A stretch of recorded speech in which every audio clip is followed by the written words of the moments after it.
Ya. Ngapi siro? Hari ini dia ngirim kami yo.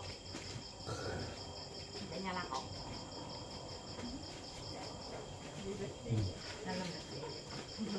Ya. Lihat no ekornya. Jangan gigit toh. Mau dan tanya. Oh, konser mereka boy band. Wakilan tadi patung lagi. K-pop. Waduh, malam nanti. K-pop. Bentar lo, kalak gila les. Badai maha bawa. Sekarang dulu. Duduk lu. Coba. Arahang sama sambuddho Wijajarana sampanno sugato lokawidu Anuttaro purissa dhammasarati Bodhesiyo sujannatang kamalang wasuro Wanda mahang kamaranang sirasa jinendang Budoyo sabapaninang saranang Keko akaliko ehipasiko Opanaiko pacatang weditabo winyuhi Sawakhatata digunayo gawasena seyo Yo magapa kapariyati wimoka bedo Dhammo kulo kapatana Masa hasamida soa Dhammo mesa mikisaro Dhammo duka sagata ca widata ca itasame Dhamma sahang niyade. Kita ngantuk.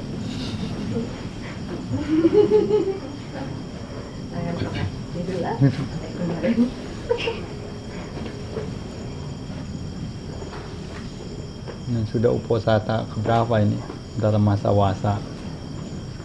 2 uposatha lagi keluar masa wasa, tidak terasa tinggal 2 minggu lagi keluar wasa. Setelah keluar wasa juga ada perayaan Katina biasanya kalau wihara mana bikunya mencukupi. Nah, itu akan ada perayaan Katina yang benar-benar Katina real, Katina yang sesungguhnya. 5 orang biku puasa di tempat itu. Sementara di wihara kita karena kurang jumlah bikunya jadi tidak mengadakan Katina. Lagi pula repot juga buat acara. Baru kemarin juga sudah buat acara Patidana. Nah, ini paling nanti ikut saja, ada acara di Gamaram tanggal 1 November. Ada guru datang katanya, ada Lumpu Wen. Lalu hari berikutnya ada meditasi bersama. Tidak tahu meditasi bersama di mana. Entah meditasi bersama di Gamaram atau meditasinya bersamanya di sini. Nah, jadi tadi Bante Maha juga datang kasih kabar lah. Nah, soal nanti bagaimana beliau datang. Ada tambahan lagi 3 biku dari Thailand, murid-murid beliau. Lalu kemungkinan juga ada tambahan 1 samanera lagi dari Bangka. Kemungkinan ada 1. Sebenarnya kamu, nah itu bisa tahu. Samanera katanya nanti mau tabis, mungkin mau dititip di Tanjung Gunung kan. Kalian sama-sama nira band-band juga. Mau dititip di sini ya. Cari tempat lah camping sana. Kuti belum cukup kan camping. Tapi zaman Sang Buddha itu dimana pada zaman itu Samanera Rahula ini putra dari Pangeran Siddhartha yang kemudian ditabiskan menjadi Samanera ketika Sang Buddha sudah mencapai penerangan sempurna menjadi Buddha. Siapa yang tabiskan Samanera Rahula? Nah, Upajaya dari Samanera Rahula. Nah, Upajaya dari Samanera Rahula itu bukan Sang Buddha. Jadi Samanera Rahula bukan ditabiskan oleh Sang Buddha. Yang tabiskan sebagai upajayanya adalah Bante Sariputta, Sang Dhamma Senapati, Panglima Dhamma. Jadi begitu dihabiskan oleh Bante Sariputta, Samanera Rahula ini, walaupun di awal-awal sempat cukup nakal, namanya anak kecil, usia 7 tahun, karena tidak boleh memanggil ayahnya dengan sebutan ayah, karena ayahnya sudah jadi Sang Buddha. Jadi buat kenakalan-kenakalan kadang. Ketika umat datang mungkin bertanya, Sang Buddha ada di sebelah mana? Nah, Samanera Rahula mungkin akan kasih petunjuk arah yang berlawanan. Sebab Sang Buddha ada di sebelah kiri, harusnya orang belok ke kiri. Samanera Rahula akan tunjuk ke kanan. Nah, sampai akhirnya membuat banyak orang resah juga dengan kenakalan Samanera Rahula ini. Sampai akhirnya Sang Buddha sendiri pun kasih hukuman untuk Samanera Rahula, hingga kemudian berubah. Ini mulai ketika sudah berubah, Samanera Rahula ini paling tangkas, paling rajin, juga paling semangat dalam hal belajar. Karena setelah itu Samanera Rahula setiap pagi dia akan selalu ambil pasir, angkat di dalam genggamannya, sambil bertekad, semoga hari ini saya mendapatkan ajaran dari guru-guru pembimbing saya sebanyak butiran pasir yang ada di dalam genggaman saya. Jadi sedemikian tangkasnya serta kesungguhan dari Samanera ini dalam kesemangatan belajar. Nah, hingga pada suatu hari juga, di mana para biku pada saat itu datang dalam jumlah besar ke Wihara Jetawana, yang membuat kuti-kuti yang ada di Wihara Jetawana itu penuh semuanya. Kini karena kuti penuh, Samanera juga tidak tahu mau tinggal di mana. Di mana pada saat itu belum ada aturannya yang memperbolehkan Samanera itu tinggal bersama dengan biku. Jadi Samanera tidak punya tempat tinggal.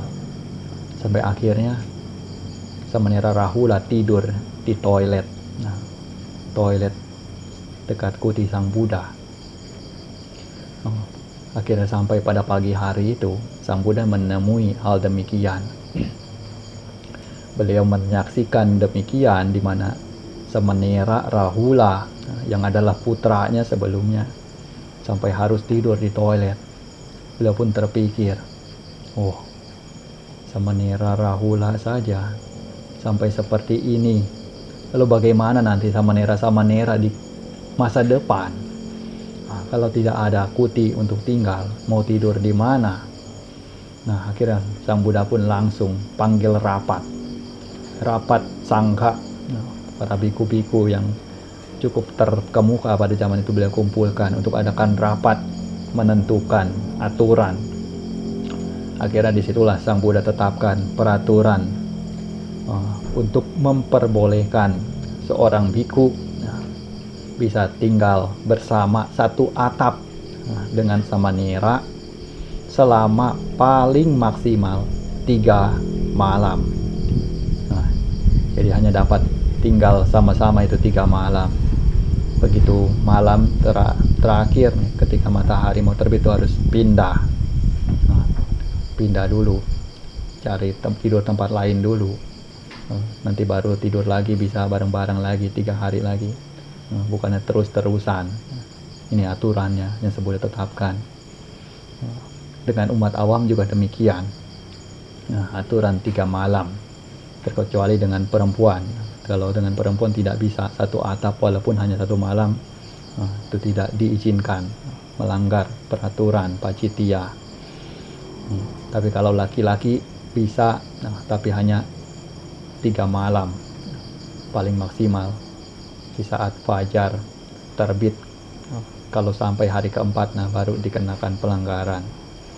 Nah, ini untuk pengetahuan. Makanya di dalam Buddha Sasana kita banyak hal yang mana kita jadikan sebagai pedoman, karena erat hubungannya Buddha Sasana itu dengan sejarah. Kalau tidak pernah dibuka, tidak pernah dibaca, tidak pernah dibahas, juga akan hilang. Bagaimana bisa mewariskan untuk ke generasi berikutnya, sementara diri kita juga tidak pernah berusaha untuk menyampaikan itu. Seperti halnya ketika misalnya kita berpikir ingin memiliki penerus, generasi penerus yang baik, lalu ingin memiliki generasi penerus yang baik, bagaimana caranya? Jikalau kita juga tidak punya apa-apa untuk diberitahukan kepada mereka, untuk diajarkan kepada mereka, untuk ditiru, untuk diikuti, dijadikan teladan oleh mereka-mereka. Alhasil juga susah. Layaknya mungkin banyak dari orang tua, terutama mungkin kaum Adam, laki-laki, yang biasanya tidak ingin anaknya itu merokok, tetapi dirinya sendiri juga merokok. Lalu bagaimana mungkin bisa dijadikan teladan, menganjurkan anak untuk tidak merokok, tetapi diri sendiri juga merokok. Jadi hal ini kadang juga dapat untuk kita jadikan sebagai penegur hati, sehingga ketika menginginkan orang lain untuk menjadi seperti apa, jadi berkaca terlebih dahulu, bercermin, lihat pada diri sendiri. Ketika sudah lihat pada diri sendiri, barulah dapat untuk dijadikan teladan, sekalipun bahkan mungkin tidak perlu mengatakan apa-apa, karena dari apa yang tampak, itu akan dengan sendirinya membuat orang lain ingin mengikutinya. Seperti layaknya ketika kita mulai melihat orang yang lebih pintar, misalnya di sekolah. Tentunya ketika lihat anak itu pintar, berprestasi, tanpa harus meminta anak itu untuk mengajari diri kita akan pengetahuan-pengetahuan yang dimilikinya, kita pun dapat untuk menyelidiki sendiri, lihat bagaimana cara dia supaya bisa pintar, mengapa dia bisa pintar. Dari sanalah mulai menyelidiki, ternyata dia rajin belajar, tekun, lalu mendengarkan dengan seksama saat guru menjelaskan, sehingga ilmu-ilmu yang diberikan itu dapat terserap dengan maksimal. Kemudian dari situlah juga bisa ambil contoh, tanpa harus memintanya untuk memberikan jawaban-jawaban dari soal-soal yang mungkin diujikan. Hal inilah yang kadang penting, karena terkadang tidak semua hal itu dapat diwakilkan. Ada hal-hal mana yang mungkin bisa diwakilkan, tetapi ada hal-hal mana yang mana harus diri kita sendiri yang melakukannya. Seperti halnya ketika kita ingin kenyang, maka harus makan sendiri, tidak bisa diwakilkan. Orang lain yang makan kita ikut kenyang, atau kita menjadi kenyang, itu juga tidak mungkin. Semisalkan kita juga ingin badan yang bersih, juga harus mandi sendiri, tidak bisa diwakilkan. Inilah di mana di dalam ajaran Sang Buddha tersebut menuntut untuk diri kita sendiri yang harus melakukan itu. Jadi dari contoh, dari teladan yang ada, yang diangkat satu persatu dari para mulia, mulai dari Sang Buddha, lalu siswa-siswa Sawaka, Sawika. Kini kita ambil sebagai model. Kita ingin menjadi seperti yang mana? Semuanya ada. Ada yang mencapai arahat sebagai seorang biku, ada yang mencapai arahat sebagai seorang perumah tangga, ada yang mencapai tingkat kesucian anagami sebagai seorang samana atau pertapa, ada juga yang mencapai tingkat kesucian anagami sebagai perumah tangga, sakadagami, sotapana juga. Semuanya juga masing-masing ada yang mencapai, baik dalam status sebagai seorang samana atau pertapa maupun sebagai umat perumah tangga. Jadi masing-masing ada modelnya, di mana yang dapat diambil contoh seorang arahat yang mencapai kesucian tersebut sebagai seorang umat awam, umat perumah tangga. Itu adalah Raja Sudodana. Raja Sudodana ini menjelang ajal, menjelang kematian, baru mencapai tingkat kesucian sebagai seorang arahat, karena dibimbing langsung oleh Sang Guru Agung, memperkenalkan bagaimana dhamma tersebut, bagaimana duka, penderitaan, bagaimana sebab-sebabnya dari duka, lalu akhir dari duka sampai jalan untuk mengakhiri duka.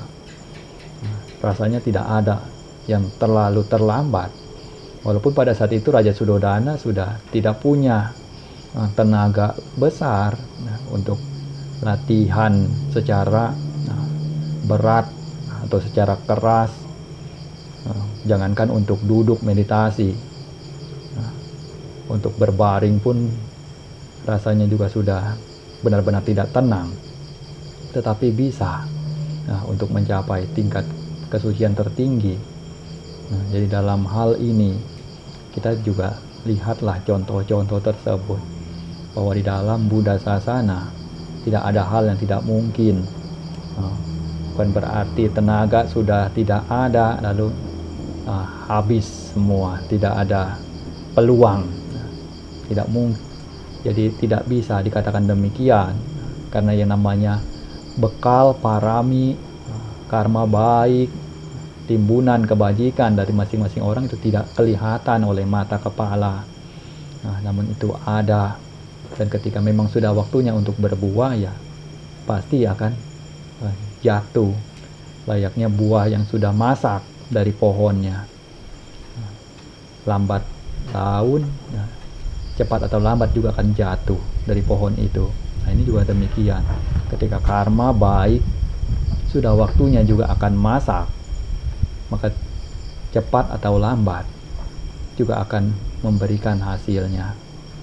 Oleh karena itu, kebajikan-kebajikan yang kita lakukan seperti hari ini, melatih konsentrasi, melatih baca parita, menghormat kepada Buddha, Dhamma, dan Sangha, sambil mendengarkan sabda beliau dari parita-parita yang kita bacakan.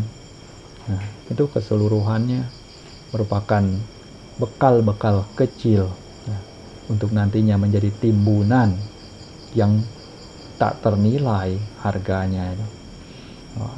Jadi jangan pernah menganggap bahwa apa yang bisa dilakukan itu kecil sehingga tidak ada nilainya. Jangan pernah berkecil hati, selalu menjadi orang yang penuh antusias, walaupun kecil, walaupun sedikit. Ketika kita lakukan dengan sungguh-sungguh, tentunya itu bernilai. Kain wol sekalipun kasar, sekalipun tidak halus seperti benang lainnya, tapi tetap ada nilainya. Rumput yang ada, memang kalau kita lihat ketika rumput tumbuh di antara bunga mawar, memang tampak tidak begitu elok, kelihatan mengganggu. Tapi kalau rumput itu tumbuh di hamparan padang rumput, juga memiliki sisi eloknya sendiri untuk membuat nyaman dipandang. Nah, ini juga demikian. Jadi ketika memang itu tempatnya sesuai, waktunya sesuai, juga akan ada nilai yang sesuai. Jadi walaupun menjadi rumput, jadilah rumput tersebut rumput yang berada di antara rumput-rumput di tengah padang rumput yang hijau. Nah, itu akan ada nilai yang besar.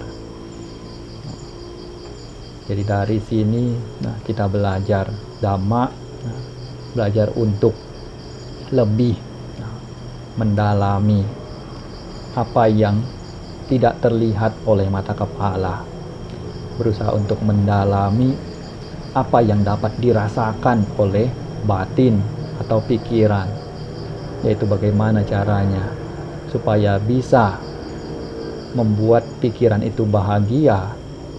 Nah, kalau ingin bahagia, ya pastinya harus memperkecil penderitaan,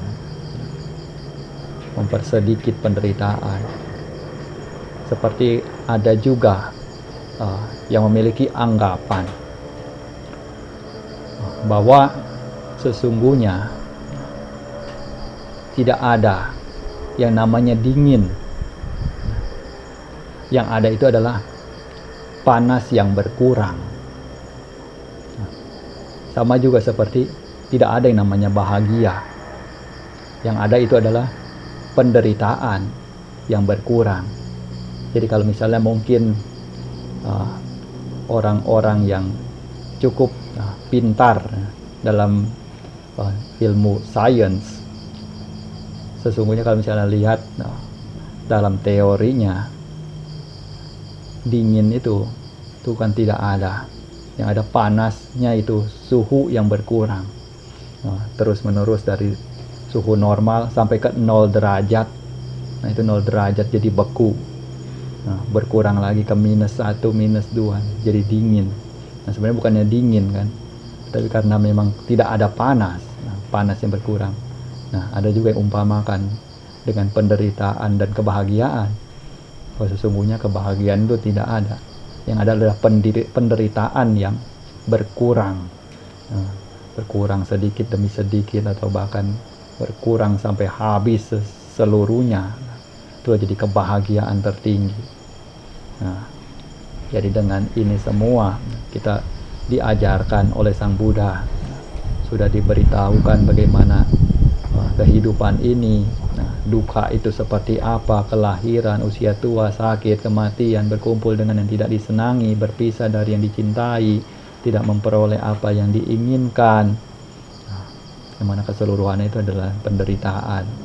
Lalu sebab-sebabnya yang perlu untuk ditinggalkan, dari nafsu keinginan, ingin memenuhi pemuasan nafsu indria, ingin terus-menerus hidup abadi selamanya, ataupun ingin memusnahkan diri, ingin bunuh diri. Nah, ini sebab-sebabnya membawa pada penderitaan. Lalu akhir dari duka, Sang Buddha sudah tunjukkan akhir dari duka yang mana harus kita raih, yaitu adalah nirodha, padamnya seluruh penderitaan.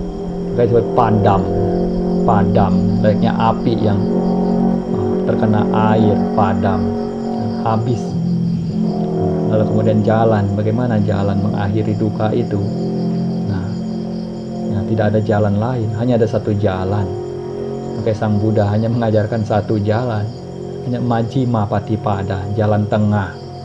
Tidak miring ke kiri, tidak miring ke kanan, tidak menuruti cara hidup yang memanjakan diri, juga tidak menuruti cara hidup yang menyiksa diri, tapi di jalan tengah yang sesuai dengan 8 jalan mulia.